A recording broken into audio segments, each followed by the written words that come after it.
Welcome back to another episode of The Goodall Show, where we learn how to grow, motivate you to grind, and encourage you to give. I am James Goodall, your host, and we have had a busy week. I was at 2 basketball tournaments, one for my JV guys, and then after that, after Friday, got back home, spent the night in my apartment, and then went back out on Saturday to the varsity tournament to watch them win the championship.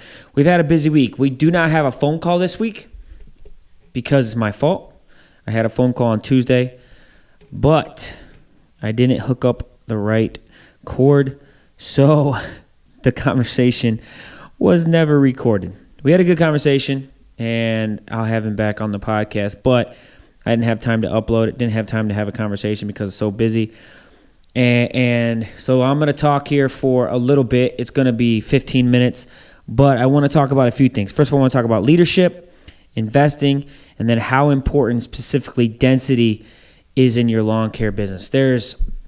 Over the last 3 weeks, before I get started, I want to explain a couple things, tell you some things that have happened in our business. And one of them is last year in the fall, we had a mower go out. And the motor we started up in the morning and it went out. And that was about maybe 1st of October. And in my mind, I was like, stink. It's going to be $4,000 for a new motor. Is it worth it? We're thinking we don't want to put $4,000 into a 4-year-old, 5-year-old mower with 1,800 hours on it. So we decided, we're not going to get it fixed, obviously. We'll wait till the spring and see what's going on. So we gave it to the local dealership to look at. They didn't get a chance to look at it. And in my mind, I'm thinking we're going to have to buy a new mower, $12,000, $13,000 mower, because I don't want to spend $4,000 on an old mower. So they finally got to it, and last week on Thursday, they called me. I didn't answer because I was at a tournament on the way home, driving the bus. They called me, or I called them back, and he said, look, the motor went out. The warranty does not cover it. It's not under warranty, but, and this is the big but, I called the guy said he called the motor company or the engine company, Kohler, and they said the engine shouldn't have failed how it failed. So they're going to replace the motor for free. I mean, dude, all we have to do is pay for labor. It's like $550 for a mower. Now it doesn't look like we're going to have to buy another mower this year. So we're not going to spend any money on a mower. We have all the mowers we need. And that's huge, man. That is so huge. I mean, that's a big blessing. I mean, instead of having to spend $12,000 on a new mower, which we might have to down the road, halfway through the season, but to start out, we don't have to. That's massive. And then another blessing. So we found out that the town we live in was giving out bids, and they were taking bids for all the parks, all the, empty lots around water towers, all this stuff, dog parks, all that. So we gave a bid, and at the very beginning, the bid that we thought of, me and my brother, it was, a low bid, or we thought it was low. So we're like, dude, no, let's go up a little bit. So we went up, and there's 4 zones. There's 3 zones plus the park zone, and biggest contract that I've ever bidded, right? I bidded contracts maybe $30,000, $35,000, but this was way more than that. And so I didn't really know what I was doing. I needed help. I needed some guidance. And for me, I just prayed and said, God, you got to help me. And as we went through the 3 zones, we went through the price of the 3 zones and then the parks. And last Monday, we turned it in. And then Wednesday, they were going to open all the bids. So we go down to the town. Sorry about that. We go down to the town, and they have 6 bids. Only 6 bids were given. So we go to the town. There's 6 bids. And we decided, while they were opening it, we're like, dude, we were the first one they called out. They gave the price what we gave, and then they went through all of them, and it looked very good, right? So 3 of the zones, we were the cheapest, and wasn't cheap, but we were the cheapest. And then the park zone, we weren't the cheapest. But then also we are $5,000. So total, though, you could get all of them, or you get one of them, you get 4 of them. Total, we were $5,000 more than the lowest bid. So we're like, we're not going to get it all, but could we get all 3 zones? And we're like, if they want to go the cheapest way, this is what we do. So Friday, I come into the office, have a message on my phone. It's from the town of Cherville. Hey, can you give me a call? Boom, I called them back up on Saturday morning, and they said, we got it. And, really that completely changes how I look at my business from now on, right? Like, we set ourselves up, and this is what you have to do. For the last 3 years, we have grinded and we have cut back, set ourselves up, become dense, become frugal, made our life so much easier so we can take on a contract that, obviously it doesn't double our business, but it extends our business by 30%. And we don't have to buy another mower.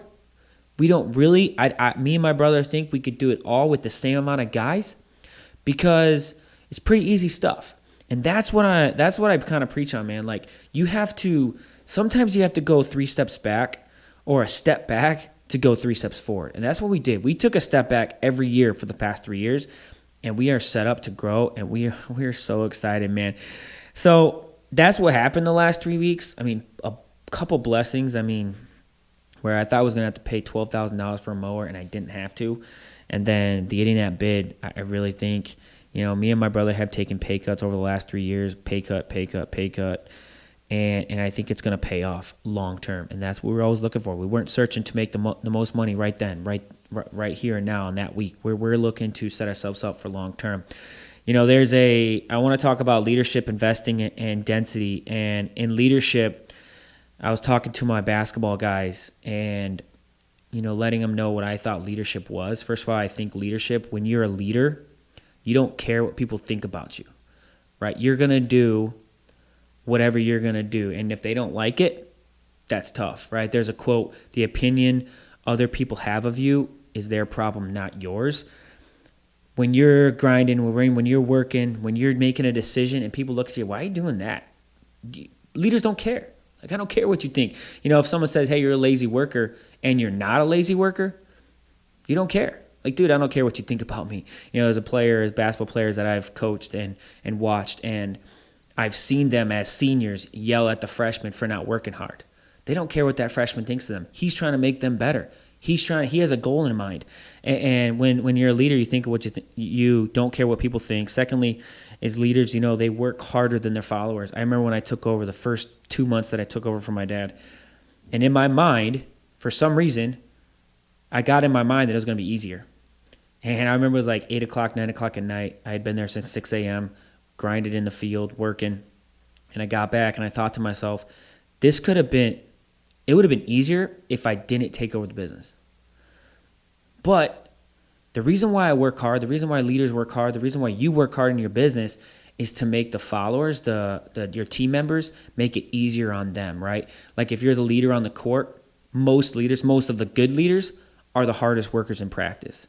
Because they know if I work hard, that means my team members maybe aren't as talented, maybe aren't as tall or strong. They won't have to do as much because I'm working hard. So first thing is, leaders don't care what you think. Leaders work harder than their followers. And then lastly, leaders have a goal in mind but enjoy the process.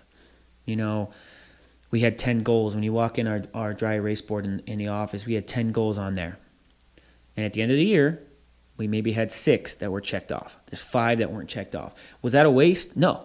Just because we didn't hit our goal doesn't mean it wasn't a waste of a year. And there was my senior year, I had played basketball, 7th, 8th, 9th, 10th, 11th. My senior year, I came and I wanted to win the tournament my senior year.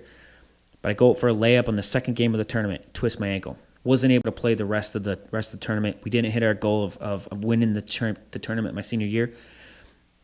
And I never look back and say, man, I wish I wouldn't have worked as hard. I didn't hit our goal. Your leaders, they have a goal in mind, but they're enjoying the process. I watched a documentary of this guy who climbed Mount Everest, and he was blind. When he gets to the top of Mount Everest, he can't see it. He reached his goal, but he can't even enjoy it because he can't even see it. His enjoyment is the process. And sometimes in business, man, you feel like you're not hitting any goals. But enjoy the process of making your business a little bit better, a little bit more efficient, a little bit more money. That's leadership. And I love the book 21 Irrefutable Laws of Leadership. I haven't focused on that yet for the book of the week, but that's a amazing book by John C. Maxwell. I actually read that twice, and I actually did a outline of that whole book because I love it so much. 21 Irrefutable Laws of Leadership. Leaders don't care what you think. Leaders work harder than their followers. Leaders have the goal in mind, but enjoy the process. Before I get to the next thing about density, I want to do the book of the week, The Millionaire Next Door. Love this book. A lot of what am I going to say? Stats. There's a lot of stats in here. You know, the average millionaire has never spent more than $100 on a suit. You know, it's crazy stuff like that, but most of the time, you wouldn't know a millionaire when you saw them. You know, there's people in our church that you don't know are rich, but they're rich. You know, you only find out because someone knows, you know, that they have money. And that's the most of the millions. Yeah, you see the people who have flashy cars and flashy stuff on Instagram and stuff and YouTube, and that's fine. But most of the time, most people save their money, invest smartly over a long period of time, and that's how they become a millionaire. So density, you know, when I took over 3 years ago, we were mowing in Illinois, and I think density is so important in mowing. If you are paying a crew, right? You don't see density, you don't notice the value of density when you're by yourself because you're not paying anybody. But once you get a crew where you're not on that crew, you start to realize real quick that you're paying two guys $15 an hour each, or if you're paying them 12, you're paying 18, whatever, you're paying them a certain amount of money each. And if they're driving 2 minutes between each yard, you add up the yards, they're doing 20, that's 40 minutes. Man, dude, you're paying almost $40 for them just to drive around. But if you cut that in half, right, a minute, you're paying less.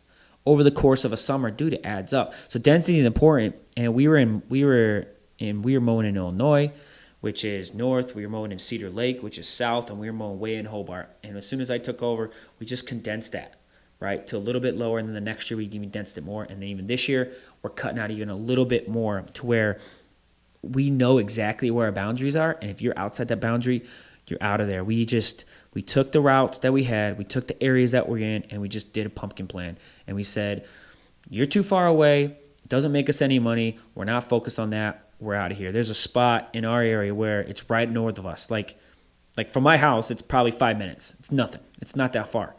But all of the buildings, all of the growth and everything is down south, right? So down towards Crown Point, if you could look it up. It's down towards Crown Point. Everything's being built. There's thousands of homes being built. Like in the last 3 years, it's been like thousands of homes. Why would we go north? Focus on the areas that is most profitable. And I think you'll be happy you did it, right? And density too, like density in mowing is good, but also density, like quote unquote density in like your services, right? We don't offer very many services. And there's a lot of reasons for that, but the other reason is, dude, we don't want to have to buy equipment. We don't have to teach people. We mow grass, and we make decent money. Are we going to be billionaires? We'll see. But we make good money just cutting grass, and that's 75% of our business. Yes, we do aerations. Yes, we do bushes. Yes, we do mulch. But that's about it. So density is so important, and I highly recommend if you're starting out, don't say yes to everything. Say no to areas. Focus on an area. And how you build density is you pass out flyers 3 times a year, right? And then the next year, you pass out flyers in that subdivision 3 more times. And then you go 3 more times. There's an area we had that we only had about 5 yards when I took over. Now we have about 25 yards. I mean, it's in the same amount of area. We're driving the same amount of time just to get to these yards, and it's helped. So couple things that we talked about: leadership, density, and then last thing I want to talk about real quickly, and I appreciate you joining me. I know I'm not on a phone call and all you're doing is listening to me talk, but investing. And I am not the smartest business guy. I mean, I've learned more in the last 6 months than I did 5 years ago for 5 years before that. Like, you know, I tweaked my business from when I took over the business 3 years ago to where I am now. It does not line up. I, in my mind, thought this is where we're going to be. We're not there, but we're better than what I thought. Goals change, stuff change. So business owners, we're always learning. We're always growing. We're always adapting. We're always changing. And investing's the same way, right? I'm not fancy. I don't do crypto, right? I don't borrow money to invest. What I do is what Dave Ramsey teaches. And I don't listen to Dave Ramsey a lot, right? Because a lot of his radio show is the same stuff that I've heard multiple times, but it's still good. And this is what I do. And let me share with you what I've done over the last 9 years. 9 years ago, I started investing in my Roth IRA. A Roth IRA is simply a retirement fund where you cannot touch it till 59 and a half. And you're putting money away for your retirement, putting it away, putting it away, putting it away. That's a Roth IRA or an IRA. I invest in my retirement every single month. Max it out. $500 a month, $6,000 a year. You can put it all in at once, or you can make it to where it just comes out monthly, and that's what I do. And all I do is put it into mutual funds. And over the last 12 years, they've averaged over 13%, and I am at the point now where I am almost my investment growth. So if I put in, let's say I put in $2,000, my investment growth is almost to $2,000. So $4,000 total. That's not my numbers. I'm just saying what I put in is almost to the point now where I'm starting to see exponential amount of growth. Last year I invested $6,000, me and my wife, in our mutual funds, $6,000. Our retirement fund grew $19,000. So we had almost $13,000 worth of growth because of the compound interest, and it's starting to get really crazy, and it's starting to get really fun to look at it quarterly. I don't look at it more than that. I look at it quarterly, if that. Sometimes I look at it just twice a year, halfway through the year and the beginning of the year, unless I'm having a conversation with someone. But that's what I do. I just invest in mutual funds. And what Dave Ramsey teaches is go find mutual funds that are 12%, have averaged 12% over 15 years, right? They're older than 15 years, so they have a track record. They're averaging more than 12%. And I understand, man, well, you can get more money out of this, blah, blah, blah. Maybe, but the mutual funds I'm in are all over 30 years old, and they've all averaged over 12%, and I'm starting to see the benefits. Lastly, about investing, my long-term goal for investment is real estate, right? On my bucket list, I have 25 rentals by the time I'm 50, all paid off. And I don't believe in debt. It's going to take me long. It's going to take me a decent amount of time to get my first one. But that first one, after the first one, the second one's going to be faster. Then the third one's going to be faster, and then faster. And it's going to be like a snowball. And my goal is 25 rental properties by the time I'm 50. Some people look at that and that's crazy. And some people say, no, that's not enough. But whatever it is, I think investing is so important into your future. And when I look at what I would have in that account, if I didn't touch it, if I didn't add any more, it blows my mind. And 59 and a half, people say, well, dude, you're too old to enjoy it. Really? What else? What is the other option? Pay that $500 to a car payment to have a nice car? Like, I don't get it. I don't understand the difference. Like, those are the two options. You can either save it for your retirement, or you can save it for something that, you can have a nice car for now. And my answer to that is, why can't you just do both, man? Like $500 a month. I mean, if you do $500 a month, if you're 25 and you retire when you're 65, that's 40 years, dude. You're gonna have like $3 million in there. And $500 a month, you break it down, that's like $100 a week. That's nothing. That's like stop going out to eat at fast food. Hey, I appreciate you guys listening. I really hope this helps. I know I usually have a phone call. Let me know in the comments which one you like better, the phone calls or me just coming up with content, because guess what? I'm not going to do this every time, because if I have to think of content for 20 minutes to entertain you guys, that's not going to happen. Hey, I'm sorry that I didn't have a phone call, though. I'm sorry that I didn't hook up the right cords. I don't have a professional camera crew. It's just me and my GoPro. So if this helps, share it. If it doesn't help, go ahead and just share it. It's fine. Or comment, because that'll help the algorithm. So we talk about leadership. We talked about density. Build that density. Build those routes, and then investing. A lot has happened in the last 2 weeks. For me, I am so pumped for this year. To make more money, for one, because we've taken such a small pay cut, but then also looking at how do we grow this business moving forward. And I hope that this helped you. If you want to get on a call, message me on Instagram or thegoodallshow@gmail.com. You guys have a good one. Stay warm.